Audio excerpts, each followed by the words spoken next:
നമസ്കാരം. വാർത്താമഴയിലേക്ക് സ്വാഗതം.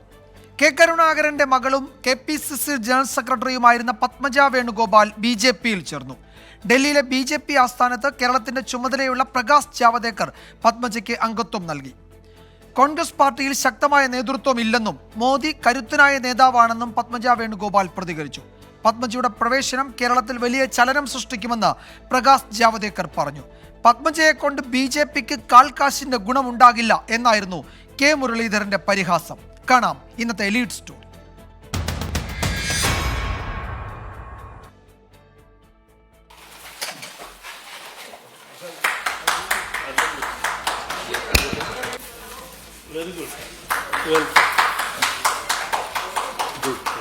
ലോക്സഭാ തെരഞ്ഞെടുപ്പിന് മുൻപ് കോൺഗ്രസിനേറ്റ ഏറ്റവും വലിയ തിരിച്ചടിയാണ് പത്മജ വേണുഗോപാലിന്റെ കൂറുമാറ്റം. പത്മജ നടത്തിയ രാഷ്ട്രീയ ചുവടുമാറ്റം അക്ഷരാർത്ഥത്തിൽ കോൺഗ്രസ് സംസ്ഥാന നേതൃത്വത്തെയും പ്രവർത്തകരെയും ഞെട്ടിച്ചു. ഡൽഹിയിലെ BJP ദേശീയ ആസ്ഥാനത്തെത്തി അംഗത്വം സ്വീകരിച്ച പത്മജ വേണുഗോപാൽ കോൺഗ്രസിനെ കടന്നാക്രമിച്ചു. തന്റെ പിതാവിനും തനിക്കും കോൺഗ്രസിൽ നിന്ന് മോശം അനുഭവം ഉണ്ടായി. സോണിയാഗാന്ധിയുമായി കൂടിക്കാഴ്ച നടത്താൻ അനുമതി ലഭിച്ചില്ല. പാർട്ടിയിൽ തന്നെ ദ്രോഹിച്ചവരുടെ പേരുകൾ ഒരിക്കൽ വെളിപ്പെടുത്തുമെന്നും പത്മജ വേണുഗോപാൽ. കഴിഞ്ഞ ഇലക്ഷനിൽ ഞാൻ ഈ പാർട്ടി വിട്ട് പോകാൻ തീരുമാനിച്ചത്. കാരണം എന്നെ തോൽപ്പിച്ച ആരാന്ന് എനിക്ക് വ്യക്തമായിട്ട് അറിയാം. ഞാൻ പരാതി കൊടുത്തു 2-3 പ്രാവശ്യം. അതിലൊന്നും ഒരു ഇത് കണ്ടില്ല. എനിക്ക് തോന്നാൻ നേരെ ചവറ്റുവട്ടയിൽ പോയി എന്നാണ് എനിക്ക് KPC ഓഫീസിൽ നിന്ന് കിട്ടിയ വിവരം. പ്രധാനമന്ത്രി നരേന്ദ്രമോദിയെ പുകഴ്ത്തിയും പത്മജയുടെ പ്രതികരണം. I don't know about. I am going to study about this party. But my only thing is Modi ji is very strong. He is a very strong leader. That's the only reason I came to this party. പത്മജയോട് K കരുണാകരന്റെ ആത്മാവ് പൊറുക്കില്ലെന്നും പത്മജയുമായി തനിക്കിനി ബന്ധമില്ലെന്നും K Muraleedharan ആഞ്ഞടിച്ചു. അച്ഛൻ കഷ്ടപ്പെട്ടുണ്ടാക്കിയ പ്രസ്ഥാനല്ലേ, അതുകൊണ്ട് നമുക്ക് പോകാൻ കഴിയില്ലല്ലോ എന്ന് പറഞ്ഞ വ്യക്തി എങ്ങനെ ഇത്ര കടുത്ത തീരുമാനത്തിലേക്ക് പോയി? ഇനി ഒരു തരത്തിലുള്ള ബന്ധുവായിട്ട് പാർട്ടി ആസ്ഥാനത്ത് നിന്ന് മടങ്ങിയ പത്മജ വേണുഗോപാൽ BJP ദേശീയ അധ്യക്ഷൻ JP നദ്ദയുമായി കൂടിക്കാഴ്ച നടത്തി. ലോക്സഭാ തെരഞ്ഞെടുപ്പിൽ സ്ഥാനാർത്ഥിയായോ രാജ്യസഭയിലേക്കോ പത്മജയെ പരിഗണിക്കുമെന്നാണ് സൂചന. പത്മജ വേണുഗോപാലിലൂടെ BJP ലക്ഷ്യമിടുന്നത് എന്തൊക്കെയെന്നാണ് ഇനി കാത്തിരുന്നു കാണേണ്ടത്. ലോക്സഭയിൽ ഇടം നൽകിയില്ലെങ്കിൽ പാർട്ടിയിൽ ഉന്നത സ്ഥാനം നൽകിയായിരിക്കും BJP പത്മജയെ തൃപ്തിപ്പെടുത്തുക. ക്യാമറാമാൻ മോഹൻ കുമാറിനോടൊപ്പം R. അച്യുതൻ, 24 ഡൽഹി. പത്മജ വേണുഗോപാലിന്റെ BJP പ്രവേശനം കോൺഗ്രസിന്റെ വിശ്വാസ്യത ചോദ്യം ചെയ്യാനുള്ള പ്രചാരണ ആയുധമാക്കുകയാണ് LDF. തെരഞ്ഞെടുപ്പിൽ എങ്ങനെ ഒരു കോൺഗ്രസുകാരനെ വിശ്വസിപ്പിച്ച് ജയിപ്പിക്കുമെന്നായിരുന്നു മുഖ്യമന്ത്രി പിണറായി വിജയന്റെ ചോദ്യം. കോൺഗ്രസ് മൊത്തമായി നാളെ BJPയിലേക്ക് പോകില്ല എന്നതിൽ എന്താണ് ഉറപ്പ് എന്ന് CPM സംസ്ഥാന സെക്രട്ടറി പ്രതികരിച്ചു. പുതിയ കോൺഗ്രസിന് BJP ആകാൻ ഒരു രാത്രി പോലും വേണ്ട എന്നായിരുന്നു CPI സംസ്ഥാന സെക്രട്ടറി ബിനോയ് വിശ്വത്തിന്റെ പ്രതികരണം. ലോക്സഭാ തെരഞ്ഞെടുപ്പ് അടുത്തിരിക്കെ കോൺഗ്രസിന് ഓർക്കാപ്പുറത്ത് കിട്ടിയ അടിയാണ് പത്മജ വേണുഗോപാലിന്റെ BJP പ്രവേശനം. ഇത് പരമാവധി പ്രചാരണായുധമാക്കാനാണ് ഇടതുമുന്നണിയുടെ തീരുമാനം. മുഖ്യമന്ത്രി പിണറായി വിജയൻ തന്നെ കോൺഗ്രസിന്റെ വിശ്വാസ്യത ചോദ്യം ചെയ്ത് രംഗത്തു വന്നു. ധർമ്മടത്ത് തന്നെ നേരിട്ട കോൺഗ്രസ് നേതാവ് BJPയിലെത്തിയെന്ന് പറഞ്ഞു തുടങ്ങിയ പിണറായി പത്മജയുടെ BJP പ്രവേശനത്തെ പറ്റിയും പരാമർശിച്ചു. അടുത്ത മണ്ഡലത്തിലെ സ്ഥാനാർത്ഥിയായിട്ട് വരാൻ പോകുന്നു എന്നാണ് ധരിക്കുന്നത്. അദ്ദേഹത്തിന്റെ സഹോദരി നേരെ BJPയിൽ ചേർന്ന് കഴിഞ്ഞിരിക്കുന്നു. ഇതൊക്കെയല്ലേ നടക്കുന്നത്? ഏത് കോൺഗ്രസ്സുകാരി എപ്പോൾ BJPയിലേക്ക് പോകും എന്നത് ആർക്കും പറയാത്ത അവസ്ഥ. തെരഞ്ഞെടുപ്പിൽ വിജയിച്ചാലും കോൺഗ്രസ് MPമാർ പാർട്ടിയിൽ ഉണ്ടാകുമോ എന്ന് പറയാൻ കഴിയില്ലെന്ന് CPM സംസ്ഥാന സെക്രട്ടറി MV ഗോവിന്ദൻ പരിഹസിച്ചു. AK ആന്റണിയുടെ മകൻ പോയി, കരുണാകരന്റെ മകൾ പോയിക്കൊണ്ടിരിക്കുകയാണ്. ഇനിയിപ്പോൾ ആരൊക്കെയാണ് പോയി, ഏതെല്ലാം പ്രസിഡന്റ്, സെക്രട്ടറി, അതുപോലെ തന്നെ ആളുകൾ ആരൊക്കെയാണെന്നൊന്നും പറയാൻ സാധിക്കുന്ന നിലയല്ല കേരളത്തിലുള്ളത്. പുതിയ കോൺഗ്രസിന് BJP ആകാൻ ഒരു രാത്രി പോലും വേണ്ടെന്ന് CPI സംസ്ഥാന സെക്രട്ടറി ബിനോയ് വിശ്വ. കോൺഗ്രസിലെ കാര്യം പറഞ്ഞാൽ ആരെല്ലാം കോൺഗ്രസ് വിട്ട് BJPയിലേക്ക് രാഖി രാമാനം കൂറുമാറുമെന്ന് ഒരാൾക്കും പറയാൻ പറ്റില്ല. ഏതാളും പോകാം. അതാണ് പുതിയ കോൺഗ്രസ്. ആന്റണിയുടെ മകന് പുറമെ കെ കരുണാകരന്റെ മകളും BJPയിലെത്തിയത് തെരഞ്ഞെടുപ്പ് പ്രചാരണമാക്കുന്നതോടെ കോൺഗ്രസിനെ പ്രതിരോധത്തിലാക്കാമെന്നാണ് CPIM കണക്കുകൂട്ടൽ. 24 കണ്ണൂർ. കോൺഗ്രസിനെ പ്രതിരോധത്തിലാക്കുകയാണ് പത്മജ വേണുഗോപാലിന്റെ BJP പ്രവേശനം. BJPയിൽ ചേർന്ന പത്മജ പാർട്ടിയോട് കാണിച്ചത് വിശ്വാസവഞ്ചനയെന്ന് KPCC അധ്യക്ഷൻ K സുധാകരൻ പ്രതികരിച്ചു. കൂടുതൽ പേർ BJPയിലേക്ക് എത്തുമെന്നായിരുന്നു BJP സംസ്ഥാന നേതാക്കളുടെ അവകാശവാദം. ലോക്സഭാ തെരഞ്ഞെടുപ്പ് അടുത്തിരിക്കെ പത്മജ വേണുഗോപാൽ BJPയിൽ ചേർന്നത് കോൺഗ്രസിനെ പ്രതിരോധത്തിലാക്കുകയാണ്. പത്മജ ഉന്നയിച്ച പ്രശ്നങ്ങളെല്ലാം പരിഹരിച്ചിട്ടുണ്ടെന്നും പാർട്ടിയോട് കാണിച്ചത് വിശ്വാസവഞ്ചനയാണെന്നും KPCC അധ്യക്ഷൻ K സുധാകരൻ പ്രതികരിച്ചു. പോയതിൻ്റെ അകത്തുള്ള പ്രയാസം ഞങ്ങൾക്കുണ്ട്. പോയത് ശരിയായില്ല, പാർട്ടിയോട് ചെയ്തൊരു വഞ്ചന, പാർട്ടിയോട് കാണിച്ചൊരു ചതിവ്, പാർട്ടിയോട് കാണിച്ച ഒരു വിശ്വാസ ലംഘനം എന്നതിനെക്കുറിച്ച് പറയാൻ എനിക്ക് സാധിക്കുള്ളൂ. പരിഗണന ലഭിക്കാത്തതിനാലാണ് പാർട്ടി വിട്ടത് എന്ന പത്മജയുടെ വാദം കോൺഗ്രസ് നേതാക്കൾ തള്ളി. പത്മജയുടെ തീരുമാനം കോൺഗ്രസിനെ ബാധിക്കില്ലെന്ന് രമേശ് ചെന്നിത്തല പറഞ്ഞു. അപ്പൊ അങ്ങനെ വിട്ടുപോകുന്ന ഒരിക്കലും ശരിയല്ല. അത് കോൺഗ്രസിനെ ഒരിക്കലും ബാധിക്കില്ല. കോൺഗ്രസിന് അതുകൊണ്ട് ദോഷമുണ്ടാകും എന്ന് കരുതുന്നവർക്ക് തെറ്റുപറ്റിപ്പോകും എന്നാണ് എനിക്ക് പറയാം. അധികാരത്തിന്റെ അപ്പക്കഷണങ്ങൾ കാണുമ്പോൾ മറുകണ്ഠം ചാടുന്നത് ദൗർഭാഗ്യകരമാണെന്നായിരുന്നു UDF കൺവീനർ MM ഹസന്റെ പരോക്ഷ വിമർശനം. പത്മജയെ രൂക്ഷമായ ഭാഷയിൽ വിമർശിച്ച് യൂത്ത് കോൺഗ്രസ് സംസ്ഥാന അധ്യക്ഷൻ രാഹുൽ മാങ്കൂട്ടത്തിലും രംഗത്തെത്തി. തന്തയ്ക്ക് പിറക്കാത്ത മകളായി പത്മജ വേണുഗോപാൽ ചരിത്രത്തിൽ ഇടം പിടിക്കും. ചരിത്രത്തിലെ ഏറ്റവും വലിയ ഒറ്റുകാരിയായി, ചരിത്രത്തിലെ പിതൃഘാതക എന്ന പേരിലായിരിക്കും ഇനി പത്മജ അറിയപ്പെടാൻ പോവുക. രാഹുൽ മാങ്കൂട്ടത്തിലിന് പിന്നീട് പത്മജ വേണുഗോപാലിന്റെ മറുപടി. പറഞ്ഞത് രാഹുൽ മാങ്കൂട്ടത്തിലല്ലേ? അദ്ദേഹം ഈ TV-യിലിരുന്ന നേതാവായതാ. അദ്ദേഹം എന്നോട് അത് പറയണ്ട. പത്മജയുടെ BJP പ്രവേശത്തെ എതിർത്ത K മുരളീധരനെ പരിഹസിച്ച് ശോഭാ സുരേന്ദ്രൻ രംഗത്തെത്തി. എനിക്ക് ശ്രീമാൻ മുരളീധരനെ ശക്തമായ രീതിയിൽ മറുപടി പറയണം എന്ന് ആഗ്രഹമുണ്ട്. പക്ഷെ പറയാത്തതിൻ്റെ കാരണം കുറച്ചുനാൾ കഴിഞ്ഞാൽ അദ്ദേഹത്തെ മുരളീജി എന്ന് വിളിക്കേണ്ടി വന്നാലോ? BJPയിൽ അംഗത്വം സ്വീകരിച്ചതിന് പിന്നാലെ പത്മജ വേണുഗോപാലിന്റെ കോലം കത്തിച്ച് KSU പ്രവർത്തകർ സെക്രട്ടേറിയറ്റിന് മുന്നിൽ പ്രതിഷേധിച്ചു. 24 തിരുവനന്തപുരം. അതിനിടെ തൃശൂരിൽ K കരുണാകരന്റെ സ്മൃതി മണ്ഡപത്തിൽ നിന്ന് തെരഞ്ഞെടുപ്പ് പ്രചാരണത്തിന് തുടക്കമിട്ട് TN പ്രതാപൻ. പുതിയ സാഹചര്യത്തിൽ ഔദ്യോഗിക സ്ഥാനാർത്ഥി പ്രഖ്യാപനത്തിന് കാത്തു നിൽക്കേണ്ടതില്ലെന്ന് രാമനിലയത്തിൽ ചേർന്ന യോഗത്തിൽ നേതാക്കൾ തീരുമാനിക്കുകയായിരുന്നു. ലീഡർ എന്ന് ആദരവോടെ വിളിക്കുന്ന K കരുണാകരന്റെ മകൾ BJPയിലേക്ക് പോയതിന്റെ ഞെട്ടലിലാണ് തൃശൂരിലെ കോൺഗ്രസ് പ്രവർത്തകർ. പത്മജ വേണുഗോപാലിന്റെ BJP പ്രവേശനത്തോട് വൈകാരികമായാണ് തൃശൂരിലെ കോൺഗ്രസ് പ്രവർത്തകർ പ്രതികരിച്ചത്. സ്ഥാനാർത്ഥി പ്രഖ്യാപനത്തിന് മുൻപേ TN പ്രതാപൻ സ്മൃതി മണ്ഡപത്തിലെത്തി പുഷ്പാർച്ചന നടത്തി. 3 ദിവസം മുൻപ് നടന്ന കോൺഗ്രസ് പരിപാടിയിലടക്കം പങ്കെടുത്ത പത്മജ വേണുഗോപാലിന്റെ BJP പ്രവേശനം രാഷ്ട്രീയ താൽപര്യമല്ലെന്നാണ് തൃശൂരിലെ കോൺഗ്രസ് നേതാക്കളുടെ വിലയിരുത്തൽ. പത്മജയുടെ ചുവട് പിടിച്ച് നേതാക്കളോ പ്രവർത്തകരോ പാർട്ടി വിടില്ല എന്നും നേതൃത്വം കണക്കുകൂട്ടുന്നു. പത്മജയുടെ BJP പ്രവേശനത്തോട് നേതാക്കൾ പ്രതികരിക്കാൻ തയ്യാറായില്ലെങ്കിലും തെരഞ്ഞെടുപ്പ് അടുത്ത വേളയിലുണ്ടായ അപ്രതീക്ഷിത തിരിച്ചടിയുടെ നിരാശ നേതാക്കളുടെ മുഖത്തുണ്ടായിരുന്നു. വാർത്ത വിശ്വസിക്കാൻ കഴിയുന്നില്ല എന്ന് പ്രവർത്തകർ. K മുരളീധരനും പത്മജയും 2 തട്ടിലാകുന്നതോടെ K കരുണാകരന്റെയും പത്നി കല്യാണിക്കുട്ടി അമ്മയുടെയും സ്മൃതി മണ്ഡപവും മുരളി മന്ദിരവും തർക്കത്തിലാകുമോ എന്ന ആശങ്കയും പ്രാദേശിക നേതൃത്വത്തിന് ഉണ്ട്. പത്മജ വേണുഗോപാൽ പാർട്ടി വിട്ടാലും ലീഡറുടെ ഓർമ്മകൾ ഊർജ്ജമാക്കി കോൺഗ്രസിനെ ഒറ്റക്കെട്ടായി മുന്നോട്ട് കൊണ്ടുപോകുമെന്ന് പ്രവർത്തകർ പറയുന്നു. 24 തൃശൂർ. പത്മജ വേണുഗോപാലിന് അംഗത്വം നൽകുമ്പോൾ BJPക്ക് അംഗത്വ ഫീസ് ലഭിക്കുന്നു എന്നതല്ലാതെ മറ്റൊരു ഗുണവും ഉണ്ടാകില്ലെന്ന് SNDP യോഗം ജനറൽ സെക്രട്ടറി വെള്ളാപ്പള്ളി നടേശൻ. പത്മജ കാണിച്ചത് പാരമ്പര്യ സ്വഭാവം. പത്മജയുമായുള്ള ബന്ധം ഉപേക്ഷിക്കുന്നുവെന്ന് K മുരളീധരൻ പറഞ്ഞത് കടന്ന കൈയായി പോയെന്നും വെള്ളാപ്പള്ളി നടേശൻ പറഞ്ഞു. ബന്ധം ഉപേക്ഷിക്കുക എന്ന് പറഞ്ഞാൽ അതൊക്കെ കുറെ കടന്നുപോയി. പക്ഷെ അതിനെപ്പറ്റി അഭിപ്രായം പറയാൻ നമുക്ക് അവകാശമില്ല. കാരണം അവരുടെ കുടുംബകാരിയാണ്, അവർ സഹോദരനാണ്. ഇപ്പോൾ പത്മജ പോയെന്നുള്ള കാരണം കൂടെ പരിഗണനയും പരിരക്ഷയും വേണ്ടത്ര സ്ത്രീകൾക്ക് കോൺഗ്രസിന് കിട്ടുന്നില്ല, അവർക്ക് കിട്ടുന്നില്ല. അവർ നിന്നപ്പോൾ തോറ്റപ്പോൾ അതിൻ്റെ കാരണത്തെപ്പറ്റി അന്വേഷിച്ച് ഇതിന് പരിഹാരം ഉണ്ടാക്കില്ല എന്നൊക്കെയുള്ള ആക്ഷേപമല്ല പറയുന്നത്. പത്മജയുടെ BJP പ്രവേശനം ദോഷമുണ്ടാക്കുമോ എന്ന് കേരളത്തിലെ കോൺഗ്രസ് നേതാക്കൾ വിലയിരുത്തണമെന്ന് KV തോമസ്. കോൺഗ്രസ് നേതാക്കൾ നിലാവ തഴിച്ചുവിട്ട കോഴികളെ പോലെയാണ്. BJP ആക്രിക്കട തുറന്നു വെച്ചിരിക്കുകയാണെന്നും KV തോമസ് പരിഹസിച്ചു.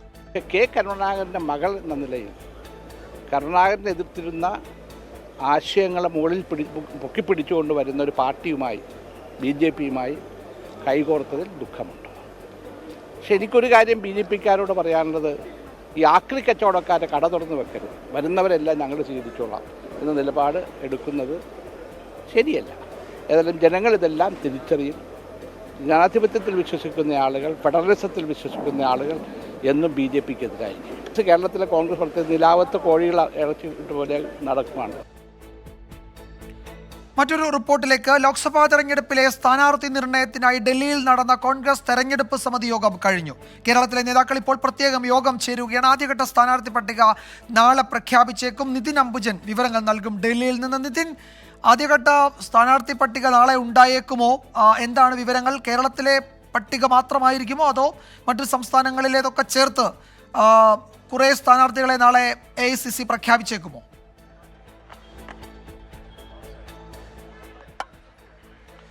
വിജയകുമാർ, ആദ്യഘട്ട സ്ഥാനാർത്ഥി പട്ടിക നാളെ ഉണ്ടാകും. ഏതാണ്ട് 200 സ്ഥാനാർത്ഥികളെ ആദ്യഘട്ടത്തിൽ പ്രഖ്യാപിക്കാനാണ് ഇപ്പോൾ ആലോചിക്കുന്നത്. അതിൽ കേരളത്തിൻ്റേത് ഉൾപ്പെടെയുള്ള സ്ഥാനാർത്ഥികൾ ഉണ്ടാകും. ഒരു പക്ഷേ ഇന്നോ അല്ലെങ്കിൽ നാളെയോ എന്നായിരുന്നു ആദ്യം ഹൈക്കമാൻഡ് നേതൃത്വം അറിയിച്ചത്. പക്ഷേ അത് ഇപ്പോൾ നാളെ മാത്രമേ സ്ഥാനാർത്ഥി പ്രഖ്യാപനം ഉണ്ടാവുകയുള്ളൂ. എന്തായാലും ഇന്നിപ്പോൾ വളരെ വൈകിയും കേരളത്തിലെ നേതാക്കൾ ഇപ്പോൾ AICC ആസ്ഥാനത്ത് യോഗം ചേരുകയാണ്. K. സുധാകരൻ, അതോടൊപ്പം തന്നെ VD സതീശൻ, കൂടാതെ ഹൈക്കമാൻഡ് നേതാക്കളടക്കം ചേർന്നുകൊണ്ടാണ് ഇപ്പോൾ യോഗം ചേരുന്നത്. രാഹുൽ ഗാന്ധിയുടെ സ്ഥാനാർത്ഥിത്വം സംബന്ധിച്ച് നേരത്തെ തന്നെ ചില റിപ്പോർട്ടുകൾ വന്നിരുന്നു. രാഹുൽ ഗാന്ധി കേരളം വിട്ട് മറ്റ് സംസ്ഥാനത്തെ ഒരുപക്ഷെ തെലങ്കാനയോ കർണാടകയിലേക്ക് പോകുമെന്ന ചില റിപ്പോർട്ടുകൾ ഉണ്ടായിരുന്നു. പക്ഷേ അതെല്ലാം തന്നെ ഹൈക്കമാൻഡ് നേതൃത്വം കഴിഞ്ഞ ദിവസം തള്ളിയിരുന്നു. ഒരുപക്ഷെ വയനാട്ടിൽ തന്നെ രാഹുൽ ഗാന്ധി വീണ്ടും മത്സരിക്കാനുള്ള സാധ്യത ഏറുന്നുണ്ട്. ഇതുമായി ബന്ധപ്പെട്ട ചർച്ചകൾ നടക്കുകയാണ്. മറ്റ് മണ്ഡലങ്ങളടക്കം സിറ്റിംഗ് MP-മാരെ മത്സരിപ്പിക്കാൻ തന്നെയാണ് തീരുമാനം. കണ്ണൂരിൽ K. സുധാകരൻ തന്നെ മത്സരത്തിനുണ്ടാകും. അതോടൊപ്പം തന്നെ ആലപ്പുഴയുടെ കാര്യത്തിലാണ് ചില ആശയക്കുഴപ്പം ഇപ്പോൾ നിലനിൽക്കുന്നത്. കാരണം ആലപ്പുഴയിൽ KC വേണുഗോപാൽ രംഗത്തിറക്കിയാൽ മുസ്ലിം പ്രാതിനിധ്യം പട്ടികയിൽ ഇല്ലാതാകും. അതുകൊണ്ട് തന്നെ ഏത് നിലയിൽ ഈ സ്ഥാനാർത്ഥി പട്ടിക പൂർത്തിയാക്കണം, സാമുദായിക സമവാക്യം തന്നെ പരിഗണിച്ച് ഏത് നിലയിൽ പട്ടിക പൂർത്തിയാക്കണം തുടങ്ങിയ ചർച്ചകളൊക്കെയാണ് ഇപ്പോൾ നടക്കുന്നത്. ഇതെല്ലാം പൂർത്തിയാക്കി നാളെ മാത്രമേ ഒരു പ്രഖ്യാപനം ഉണ്ടാവുകയുള്ളൂ. എന്തായാലും കേന്ദ്ര തെരഞ്ഞെടുപ്പ് സമിതിയുടെ യോഗം അവസാനിച്ചിട്ടുണ്ട്. അതിനുശേഷമാണ് കർണാടകയിലെ നേതാക്കളും കേരളത്തിലെ നേതാക്കളും ഇപ്പോൾ യോഗം ചേരുന്നത്. അതിനുശേഷം നാളെ പ്രഖ്യാപനം ഉണ്ടാകും. എന്തായാലും ദക്ഷിണേന്ത്യൻ സംസ്ഥാനങ്ങളിലെ സ്ഥാനാർത്ഥികളെ തന്നെയാണ് ആദ്യഘട്ടത്തിൽ പ്രഖ്യാപിക്കുക. നമുക്കറിയാം, ദക്ഷിണേന്ത്യയിൽ പ്രത്യേകിച്ചും കർണാടക, തെലങ്കാന സംസ്ഥാനങ്ങളിൽ 45 ലോക്സഭാ സീറ്റിൽ വെറും വിരലെണ്ണാവുന്ന സീറ്റുകൾ മാത്രമേ 2019 ലഭിച്ചിട്ടുള്ളൂ. ഈ ഒരു സാഹചര്യത്തിൽ ഇത്തവണ 25 മുതൽ 30 വരെയാണ് ലക്ഷ്യം വെക്കുന്നത്. അതുകൊണ്ട് തന്നെ ആ നിലയിൽ ഒരു സ്ഥാനാർത്ഥി പ്രഖ്യാപനമാകും ഉണ്ടാവുക. ഒരുപക്ഷെ മുതിർന്ന നേതാക്കളടക്കം മത്സരരംഗത്ത് ഇറക്കാൻ ആലോചിക്കുന്നുണ്ട്. എന്തായാലും ഏറ്റവും ശ്രദ്ധേയമായി നിൽക്കുക കേരളത്തിലെ സ്ഥാനാർത്ഥി പട്ടികയാകും. വയനാട്ടിൽ വീണ്ടും രാഹുൽ ഗാന്ധി വരുമോ, അതല്ല മറ്റ് സ്ഥാനാർത്ഥികളെ പരീക്ഷിക്കുമോ, അതോടൊപ്പം തന്നെ ആലപ്പുഴയിൽ ആരാകും സ്ഥാനാർത്ഥി തുടങ്ങിയ കാര്യങ്ങളൊക്കെ തന്നെ ഇനി ഏതാനും മണിക്കൂറുകൾ മാത്രമേ നമുക്ക് കാത്തിരിക്കേണ്ടി വരികയുള്ളൂ. നാളെ തന്നെ പ്രഖ്യാപനം ഉണ്ടാകുമെന്നാണ് കോൺഗ്രസ് നേതാക്കൾ ഇപ്പോൾ വ്യക്തമാക്കുന്നത്. നിതിൻ അംബുജനാണ് വിവരങ്ങൾ നൽകിയത്. കേരളത്തിലെ കോൺഗ്രസ് സ്ഥാനാർത്ഥികളെ നാളെ അറിയാം. രാഹുൽ ഗാന്ധി വയനാട്ടിൽ തന്നെ വീണ്ടും ജനവിധി തേടുമോ, ആലപ്പുഴയിലേക്ക് KC വേണുഗോപാൽ വരുമോ എന്നതൊക്കെ പ്രധാനപ്പെട്ട ചോദ്യമാണ്. അതിന് നാളെ ഉത്തരം കിട്ടും. ഏതാനും മണിക്കൂറിന്റെ അകലം മാത്രമേ ഉള്ളൂ എന്നാണ് നിതിൻ അംബുജൻ റിപ്പോർട്ട് ചെയ്യുന്നത് ഡൽഹിയിൽ നിന്ന്. VC-മാരെ പുറത്താക്കി ഗവർണർ.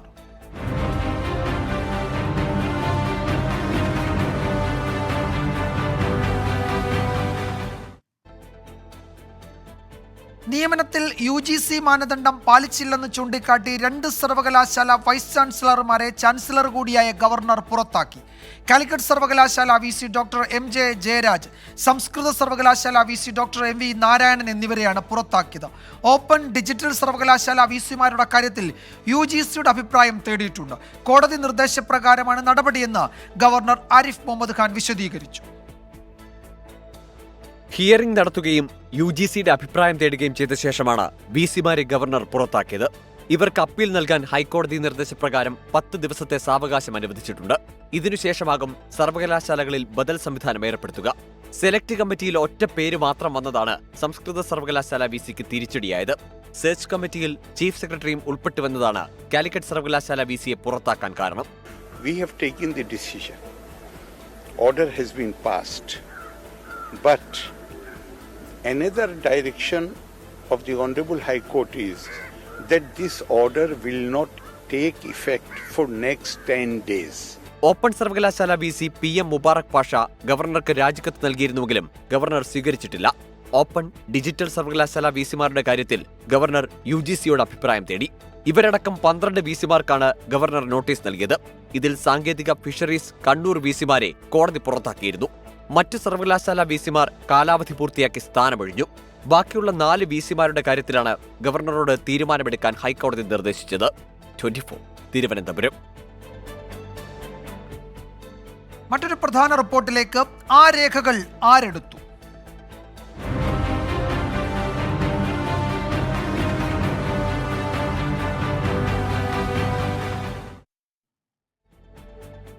അഭിമന്യു വധക്കേസിൽ കുറ്റപത്രമടക്കമുള്ള സുപ്രധാന രേഖകൾ കാണാതായതിൽ ഹൈക്കോടതി ആഭ്യന്തര അന്വേഷണത്തിന് ഉത്തരവിട്ടു. വിചാരണ കോടതിയിൽ സൂക്ഷിച്ചിരുന്ന 11 രേഖകളാണ് വിചാരണ ആരംഭിക്കാനിരിക്കെ കാണാതായത്. കോടതിയിൽ സൂക്ഷിച്ച രേഖകൾ എങ്ങനെ നഷ്ടമായി എന്നത് പോലീസ് അന്വേഷിക്കണമെന്നും ആവശ്യമുയർന്നിട്ടുണ്ട്. അഭിമന്യു വധക്കേസിൽ പോപ്പുലർ ഫ്രണ്ടിന്റെ പങ്കുമായി ബന്ധപ്പെട്ട രേഖകൾ പരിശോധിക്കാൻ NIA സംഘം കോടതിയിലെത്തിയപ്പോഴാണ് കുറ്റപത്രമടക്കം 11 രേഖകൾ കോടതിയിൽ നിന്ന് നഷ്ടമായ വിവരം പുറത്തറിയുന്നത്. അന്വേഷണ സംഘം കോടതിയിൽ സമർപ്പിച്ച രേഖകൾ എങ്ങനെ കാണാതായി എന്നതിൽ ഇതുവരെ വ്യക്തതയില്ല. ഈ മാസം 18-ാം തീയതി കേസിന്റെ വിചാരണ ആരംഭിക്കാനിരിക്കെയാണ് നിർണായക രേഖകൾ കോടതിയിൽ നിന്നും നഷ്ടമാകുന്നത്. എറണാകുളം സെഷൻസ് കോടതിയിൽ നിന്നും വിവരം ഹൈക്കോടതിയെ അറിയിച്ചതോടെ പ്രോസിക്യൂഷനിൽ നിന്ന് പകരം രേഖകൾ വാങ്ങാൻ കോടതി നിർദ്ദേശം നൽകി. കോടതിയിൽ നിന്ന് രേഖകൾ നഷ്ടമായത് എങ്ങനെയെന്ന് അന്വേഷിക്കാൻ ഹൈക്കോടതി ആഭ്യന്തര അന്വേഷണത്തിനും നിർദ്ദേശം നൽകി. കേസ് അട്ടിമറിക്കാനുള്ള ശ്രമമാണ് നടക്കുന്നതെന്ന് KSU സംസ്ഥാന പ്രസിഡന്റ് ആരോപിച്ചു. അത് തുടക്കം മുതൽ ഞങ്ങൾ അതിൽ പറയുന്നു. അതിൽ ഇരയോടൊപ്പം വേട്ടക്കാരോടൊപ്പം ഓടുന്ന സമീപനമാണ് CPM തുടക്കം മുതൽ അനുവർത്തിച്ചു പോന്നിരുന്നത്. ആ രക്തസാക്ഷ്യത്തെ വിറ്റ് കാശാക്കിയ സംഘടനയാണ് SFIയും CPMും എന്ന് പറയുന്നത്. സംഭവത്തിൽ അന്വേഷണം വേണമെന്ന് അഭിമന്യുവിന്റെ സഹോദരനും ആവശ്യപ്പെട്ടു. അതായത് ഈ രേഖ എന്തായാലും കോടതിയിൽ നിന്ന് വെറുതെ ഇറങ്ങിപ്പോകില്ലല്ലോ. അപ്പോൾ ഇതിൻ്റെ പിന്നിൽ പ്രവർത്തിച്ചത് ആര്? കാരണം നീതിപീഠത്തിൽ നിന്നാണ് ഈ രേഖകൾ കാണാണ്ട് പോയേക്കുന്നത്. അപ്പോൾ നമ്മളെങ്ങനെ വിശ്വസിച്ച്, ഒരു കോടതി എങ്ങനെ വിശ്വസിച്ച് നമ്മളിത് നിൽക്കും? വീഴ്ച വരുത്തിയ ഉദ്യോഗസ്ഥർക്കെതിരെ നടപടി വേണമെന്നാണ് SFIയുടെ ആവശ്യം. ഏതൊരു കേസിന്റെയും അന്വേഷണം പൂർത്തിയാക്കി പോലീസ് കോടതിയിൽ സമർപ്പിക്കുന്ന കുറ്റപത്രമടക്കമുള്ള രേഖകൾ കോടതിയിൽ നിന്നൊരിക്കലും സ്വയം അപ്രത്യക്ഷമാകില്ല. അതിനു പിന്നിൽ ബോധപൂർവമായ ഇടപെടലുകൾ തന്നെ ഉണ്ടായിരിക്കാം. അത് ആര് നടത്തിയെന്നത് കണ്ടെത്തേണ്ടത് പോലീസാണ്. S. ശ്യാംകുമാർ, 24, കൊച്ചി. മോൺസൺ മാവുങ്കൽ പ്രതിയായ സാമ്പത്തിക തട്ടിപ്പ് കേസിൽ ക്രൈംബ്രാഞ്ച് അന്വേഷണ ഉദ്യോഗസ്ഥനെതിരെ ഹൈക്കോടതിയിൽ ഹർജി. DYSP വയ്യ റസ്തത്തിനെതിരെയാണ് ഹർജി നൽകിയത്. പരാതിക്കാരനായ യാക്കൂബ് എന്നയാളാണ് കോടതിയെ സമീപിച്ചത്. വിജിലൻസിൽ പരാതി നൽകിയിട്ടും നടപടി ഉണ്ടായിട്ടില്ല എന്നും ഹർജിയിൽ ചൂണ്ടിക്കാട്ടിയിട്ടുണ്ട്. ആശങ്കയൊഴിയാതെ വനാതിർത്തികൾ.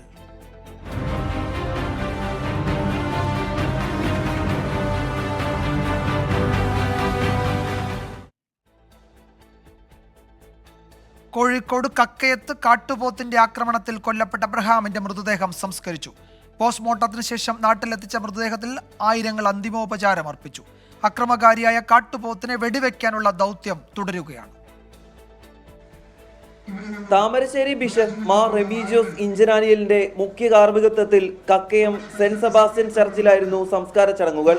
കൂരാച്ചുണ്ടിൽ നിന്നും വിലാപയാത്രയായാണ് മൃതദേഹം വീട്ടിലേക്ക് എത്തിച്ചത്. ജീവിക്കുന്നവനഭയം നീ നൽകണമേ മൃതനായുസ്സും,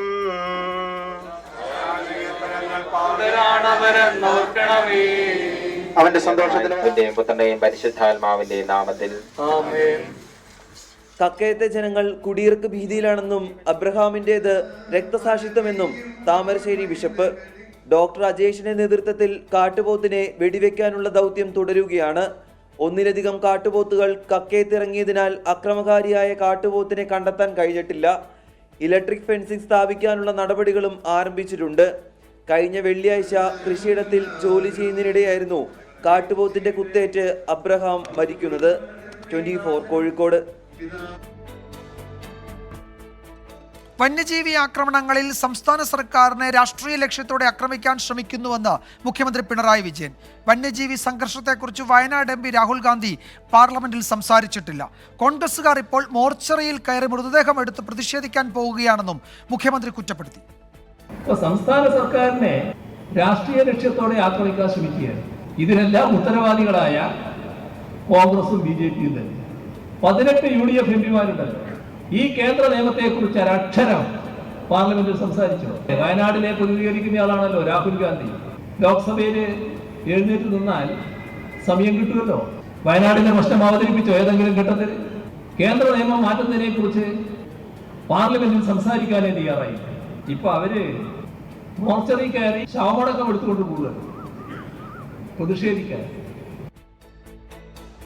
കോതമംഗലത്തെ സംഘർഷവുമായി ബന്ധപ്പെട്ട കേസിൽ മാത്യു കുഴൽനാടൻ MLA-യും എറണാകുളം DCC പ്രസിഡന്റ് മുഹമ്മദ് ഷിയാസും ഇന്ന് പോലീസിന് മുന്നിൽ ഹാജരായില്ല. ഔദ്യോഗിക തിരക്കുകളുണ്ടെന്നും അടുത്തയാഴ്ച ഹാജരാകാമെന്നും ഇരുവരും കോടതിയെ അറിയിച്ചു. കോതമംഗലം പോലീസ് സ്റ്റേഷനിൽ ഇന്ന് ഹാജരാകാനായിരുന്നു നിർദ്ദേശം. സംഘർഷവുമായി ബന്ധപ്പെട്ട എല്ലാ കേസുകളിലും ഇരുവർക്കും കോടതി ജാമ്യം അനുവദിച്ചിട്ടുണ്ട്. പ്രതിഷേധത്തിന്റെ പേരിൽ പോലീസ് കള്ളക്കേസ് എടുക്കുന്നുവെന്ന് ആരോപിച്ച DCC അധ്യക്ഷൻ മുഹമ്മദ് ഷിയാസ് ഹൈക്കോടതിയെ സമീപിച്ചു. പോലീസ് ഉദ്യോഗസ്ഥർക്കെതിരെ നടപടിയെടുക്കണമെന്നാണ് ഹർജിയിലെ ആവശ്യം. വന്യജീവി സംഘർഷം തടയാൻ കേരളം, തമിഴ്നാട്, കർണാടക സംസ്ഥാനങ്ങളുടെ സംയുക്ത യോഗം ഞായറാഴ്ച. ബന്ദിപ്പൂരിലാണ് യോഗം നടക്കുന്നത്. 3 സംസ്ഥാനങ്ങളിലെയും വനം മന്ത്രിമാർ യോഗത്തിൽ പങ്കെടുക്കും. കർണാടക വനം വകുപ്പ് പിടികൂടി കാട് കയറ്റിയ ബേലൂർ ഭഗ്ന എന്ന കാട്ടാന വയനാട്ടിലെത്തി ആളെ കൊന്നതോടെയാണ് അന്തർ സംസ്ഥാന യോഗത്തിന് കളമൊരുങ്ങിയത്. ഈ മാസം 3-4 തീയതികളിൽ ബംഗളൂരുവിൽ യോഗം ചേരാനായിരുന്നു ആദ്യത്തെ തീരുമാനം. പിന്നീട് യോഗം ബന്ദിപ്പൂരിലേക്ക് മാറ്റി. ഞായറാഴ്ച ചേരുന്ന യോഗത്തിന് കർണാടക, തമിഴ്നാട്, കേരളം സംസ്ഥാനങ്ങളിലെ വനമന്ത്രിമാർ നേതൃത്വം നൽകും. കേരളത്തിൽ നിന്ന് AK ശശീന്ദ്രന്റെ നേതൃത്വത്തിൽ 15 അംഗ സംഘമാണ് പങ്കെടുക്കുക. വനം വകുപ്പ് മേധാവി, ഉപമേധാവിമാർ, പ്രശ്നബാധിത പ്രദേശങ്ങളിലെ ഫോറസ്റ്റ് റേഞ്ച് ഓഫീസേഴ്സ് എന്നിവരാണ് സംഘത്തിലുള്ളത്. ശനിയാഴ്ച വയനാട്ടിലെത്തുന്ന വനം മന്ത്രി ഉദ്യോഗസ്ഥരുമായി കൂടിക്കാഴ്ച നടത്തിയ ശേഷമായിരിക്കും ബന്ദിപ്പൂരിലേക്ക് തിരിക്കുക. യോഗത്തിൽ ഉന്നയിക്കാനുള്ള നിർദ്ദേശങ്ങൾ ഉൾപ്പെടെ നേരത്തെ തന്നെ വനം വകുപ്പ് തയ്യാറാക്കിയിട്ടുണ്ട്. AV ജയശങ്കർ, 24, തിരുവനന്തപുരം. മറ്റു ചില പ്രധാനപ്പെട്ട ദേശീയ വാർത്തകളിലേക്ക് വാർത്താമഴ കടക്കുകയാണ്. ലോക്സഭാ തെരഞ്ഞെടുപ്പിന് മുമ്പ് NDAയിലേക്ക് കൂടുതൽ പ്രാദേശിക കക്ഷികളെ എത്തിച്ച് BJP. ത്രിപുരയിലെ മുഖ്യ പ്രതിപക്ഷമായ തിപ്രമോദയും ഒഡീഷയിൽ ഭരണത്തിലുള്ള ബിജു ജനതാദളും NDAയിൽ ചേർന്നു. തിപ്രമോദയുടെ 2 നേതാക്കൾ മന്ത്രിമാരായി സത്യപ്രതിജ്ഞ ചെയ്തു. ഒഡീഷയിൽ 14 സീറ്റിൽ BJPയും 7 സീറ്റിൽ BJDയും മത്സരിക്കും. കൊൽക്കത്ത ഹൈക്കോടതി മുൻ ജഡ്ജി അഭിജിത് ഗാംഗുലി BJPയിൽ ചേർന്നു. ലോക്സഭാ തെരഞ്ഞെടുപ്പിൽ 400 സീറ്റുകളെന്ന പ്രഖ്യാപിത ലക്ഷ്യം ഉറപ്പാക്കാനാണ് NDA വിപുലീകരണത്തിലൂടെ BJPയുടെ ശ്രമം. ത്രിപുരയിൽ തിപ്രമോദയുടെ അനിമേഷ് ദേബർമ പ്രതിപക്ഷ നേതൃസ്ഥാനം രാജിവെച്ചാണ് മന്ത്രിസഭയിൽ ചേർന്നത്. വൃഷകേതു ദേബർമയും മന്ത്രിയായി സത്യപ്രതിജ്ഞ ചെയ്തു. ഇതോടെ ത്രിപുര നിയമസഭയിൽ NDA MLA-മാരുടെ എണ്ണം 46ആയി. CPIM-ന് 10ഉം കോൺഗ്രസിന് 3ഉം സീറ്റുകളാണ് നിയമസഭയിലുള്ളത്. ത്രിപുരയിൽ പ്രതിപക്ഷത്തെ ഭരണപക്ഷത്തേക്ക് കൊണ്ടുവന്നെങ്കിൽ ഒഡീഷയിൽ പ്രതിപക്ഷമായ BJP ഭരണത്തിലുള്ള BJDയുമായി സഖ്യമുണ്ടാക്കി. ലോക്സഭാ തെരഞ്ഞെടുപ്പിൽ BJP 14 സീറ്റിലും BJD 7 സീറ്റിലും മത്സരിക്കും. 15 വർഷത്തിനു ശേഷം BJD NDAയിൽ തിരിച്ചെത്തിയതോടെ ഒഡീഷയിലെ 147 അംഗ നിയമസഭയിൽ NDAയ്ക്ക് 133 സീറ്റുകളായി. കാൽക്കട്ട ഹൈക്കോടതി മുൻ ജഡ്ജി അഭിജിത് ഗാംഗുലി സോൾട്ട് ലേക്കിലെ BJP ആസ്ഥാനത്ത് വച്ച് അംഗത്വം സ്വീകരിച്ചു. BJPയുടെ പടയാളിയായി പ്രവർത്തിക്കുമെന്നും അഴിമതി നിറഞ്ഞ തൃണമൂൽ ഭരണത്തെ പുറത്താക്കുകയാണ് ലക്ഷ്യമെന്നും അഭിജിത് ഗാംഗുലി പറഞ്ഞു. 24, ഡൽഹി. പശ്ചിമബംഗാളിലെ സന്ദേശ് ഖലിയിൽ വീണ്ടും സംഘർഷം. സന്ദേശ് ഖലി സന്ദർശിക്കാനെത്തിയ BJP വനിതാ സംഘത്തെ പോലീസ് തടഞ്ഞു. BJP സംസ്ഥാന ജനറൽ സെക്രട്ടറിമാരായ അഗ്നിമിത്ര പോൾ, ലോക്കറ്റ് ചാറ്റർജി എന്നിവരുടെ നേതൃത്വത്തിലുള്ള സംഘത്തെയാണ് ന്യൂ ടൗണിൽ വെച്ച് പോലീസ് തടഞ്ഞത്. സന്ദേശ് ഖലിയിൽ നിരോധനാജ്ഞ പ്രഖ്യാപിച്ചിട്ടുണ്ടെന്ന് ചൂണ്ടിക്കാട്ടിയായിരുന്നു പോലീസിന്റെ നടപടി. സന്ദേശ് ഖലിയിലെ നിരോധനാജ്ഞയുടെ പേരിൽ കൊൽക്കത്തയിൽ വെച്ച് തടഞ്ഞത് നേതാക്കൾ ചോദ്യം ചെയ്തതോടെ സംഘർഷമുണ്ടാവുകയായിരുന്നു. തുടർന്ന് BJP പ്രവർത്തകരെ പോലീസ് കസ്റ്റഡിയിലെടുത്തു. സന്ദേശ് ഖലിയിൽ ബലാത്സംഗ പരാതി പ്രചാരണ ആയുധമാക്കുന്ന BJPക്കെതിരെ സന്ദേശ് ഖലിയിൽ നിന്നുള്ള സ്ത്രീകളെ ഉൾപ്പെടുത്തി കൊൽക്കത്തയിൽ മമതാ ബാനർജി റാലി സംഘടിപ്പിച്ചു. 10 വർഷത്തെ ജയിൽ വാസത്തിനു ശേഷം കുറ്റവിമുക്തനായ ഡൽഹി സർവകലാശാല പ്രൊഫസർ GN സായിബാബ ഒടുവിൽ ജയിൽ മോചിതനായി. മാവോയിസ്റ്റ് ബന്ധം ആരോപിച്ച് UAPA ചുമത്തിയാണ് സായിബാബയെ ജയിലിൽ അടച്ചത്. ബോംബെ ഹൈക്കോടതി കുറ്റവിമുക്തനാക്കിയിട്ടും 2 ദിവസം വൈകിയാണ് അദ്ദേഹത്തിന്റെ ജയിൽ മോചനം സാധ്യമായത്.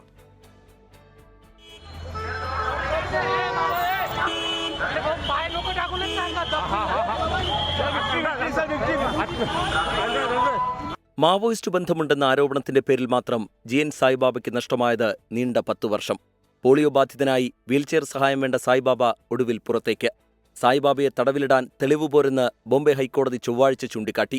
ഏതെങ്കിലും ലേഖനങ്ങൾ ഡൗൺലോഡ് ചെയ്തെന്ന് വെച്ച് ആരെയും മാവോയിസ്റ്റാക്കാൻ പറ്റില്ല എന്നും കോടതി പറഞ്ഞു. വിധി വന്ന അന്ന് തന്നെ കുടുംബം മറ്റ് നടപടികളെല്ലാം പൂർത്തിയാക്കിയതാണ്. എന്നിട്ടും മോചനം 2 ദിനം നീണ്ടു.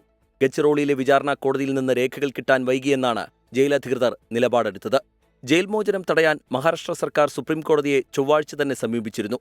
എന്നാൽ അവിടെ നിന്ന് തിടുക്കത്തിൽ അനുകൂല ഉത്തരവ് കിട്ടാത്തതാണ് നീക്കം ലക്ഷ്യം കാണാതെ പോയത്. 2022 ഒക്ടോബറിലും ബോംബെ ഹൈക്കോടതി സായിബാബയെ കുറ്റവിമുക്തനാക്കിയിരുന്നു. എന്നാൽ അന്ന് സുപ്രീം കോടതിയെ സമീപിച്ച് മഹാരാഷ്ട്ര സർക്കാർ മോചനം തടയുകയായിരുന്നു. വീണ്ടും വിശദമായി വിചാരണ നടത്തിയാണ് ഇത്തവണ കോടതി വെറുതെ വിട്ടത്. തന്നോടൊപ്പം ജയിൽ ശിക്ഷ അനുഭവിക്കവേ മരണപ്പെട്ട പാണ്ഡു നരോത്തയെ മാധ്യമപ്രവർത്തകരോട് സംസാരിക്കുന്നതിനിടെ സായിബാബ ഓർത്തു. ഭരണഘടന 50% നടപ്പാക്കപ്പെട്ടാലേ രാജ്യത്തെ നിലവിലെ സാഹചര്യങ്ങളിൽ എന്തെങ്കിലും മാറ്റം പ്രതീക്ഷിക്കേണ്ടതുള്ളൂ എന്നും അദ്ദേഹം പറഞ്ഞു.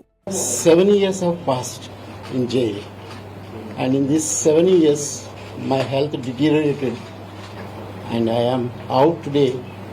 I am a free man, but I came out from the prison in such a condition. Srinath Chandran, 24, Mumbai. മുന്നറിയിപ്പില്ലാതെ ഡ്രൈവിംഗ് ടെസ്റ്റുകളുടെ എണ്ണം കുറച്ചതിൽ സംസ്ഥാനത്ത് വ്യാപക പ്രതിഷേധം. മലപ്പുറത്ത് പോലീസും ടെസ്റ്റിനെത്തിയവരും തമ്മിൽ വാക്കേറ്റവും കയ്യാങ്കളിയും ഉണ്ടായി. സ്ലോട്ട് ബുക്ക് ചെയ്ത എല്ലാവർക്കും ഡ്രൈവിംഗ് ടെസ്റ്റ് നടത്തുമെന്ന് മന്ത്രി കെ ബി ഗണേഷ് കുമാർ 24നോട് പറഞ്ഞു. ഇന്നു മുതൽ എണ്ണം കുറയ്ക്കാൻ തീരുമാനമെടുത്തിട്ടില്ലെന്നും മന്ത്രി വ്യക്തമാക്കി. ഇന്ന് രാവിലെ മുതൽ സംസ്ഥാന വ്യാപകമായി ഡ്രൈവിംഗ് ടെസ്റ്റ് കേന്ദ്രങ്ങളിൽ വൻ പ്രതിഷേധമായിരുന്നു. ദിവസത്തിൽ 50 ഡ്രൈവിംഗ് ടെസ്റ്റ് മാത്രം നടത്തിയാൽ മതിയെന്ന മന്ത്രിയുടെ നിർദ്ദേശത്തെ തുടർന്ന് ടെസ്റ്റിനുള്ള കേന്ദ്രങ്ങളിൽ ആളുകളെത്തി കാത്തുനിന്ന് മടുത്തതോടെയാണ് പ്രതിഷേധം അണപൊട്ടിയത്. ഞങ്ങൾ 5 മണിക്ക് വന്ന ആളാണ്. ഞങ്ങൾക്ക് ഇന്നലെ വൈകുന്നേരം 6 മണിക്ക് അങ്ങനെ കിട്ടിയത്. ഇങ്ങനെ പിന്നെ ടെസ്റ്റ് 50 ആൾക്കാർ പാടുള്ളത്. ഞാൻ ഡ്രൈവേഴ്സ് എന്റെ കുട്ടിനെ ഞാൻ ആദ്യം വരി നിർത്തല്ലേ, അങ്ങനെ എല്ലാവരും വന്നതാണ് വരി നിർത്താൻ വേണ്ടി. അപ്പൊ സാറുമാര് പറഞ്ഞു നിങ്ങൾ വരി നിന്നോളി, പ്രശ്നമൊന്നുമില്ല. അപ്പൊ ഇവര് വന്നുകൊണ്ട് ഷോ കാണിച്ചാണ്. തുടർന്ന് ടെസ്റ്റിനെത്തിയവരോട് തിരിച്ചുപോകാൻ MVD ഉദ്യോഗസ്ഥർ നിർദ്ദേശിച്ചതോടെ പ്രതിഷേധം കയ്യാങ്കളിയിലേക്ക് വഴിമാറി.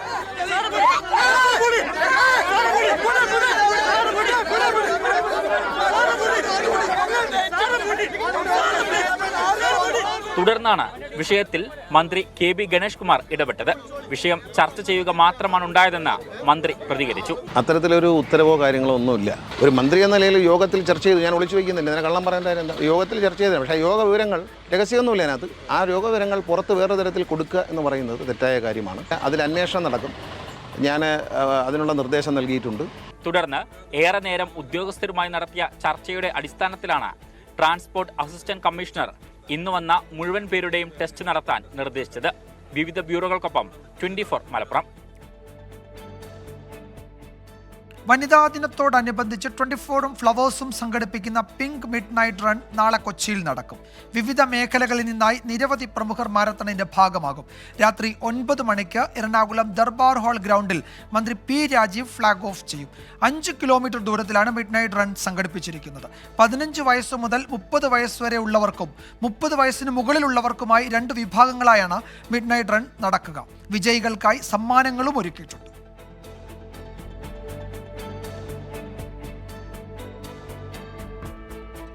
റിപ്പോർട്ടോടെ വാർത്താമഴ അവസാനിക്കുന്നു. നാളെ വീണ്ടും കാണാം. Good night.